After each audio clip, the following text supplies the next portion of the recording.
In this video, we will see how to pair the Shokz OpenFit 2 Plus with multiple devices. First thing you need to do is to open the case.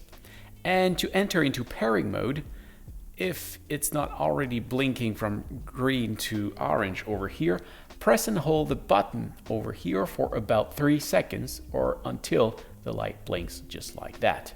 Then you first need to pair it with your phone.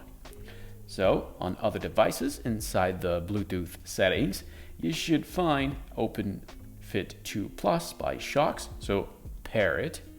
And now that they are connected, we will need to reach the Shokz application.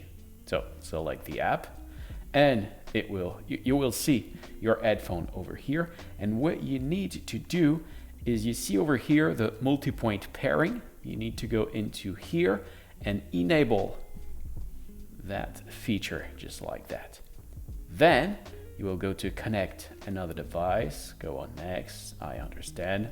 And from here, as they said, press and hold the button over here again for about 3 seconds or until it blinks over here.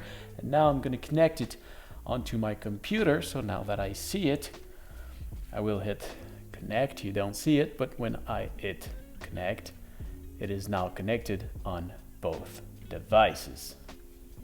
Now, to understand how this dual pairing works, your headphones are really connected to both devices at the same time, but they won't be able to play both devices at the same time. Meaning that if you are listening something on your computer and you got an incoming call, it should switch to the phone. And if you're listening something to your phone and you start playing a video on your computer, it won't switch until you pause the music on your phone. Then it will automatically switch to your computer. So it's how it works. So I hope this was helpful.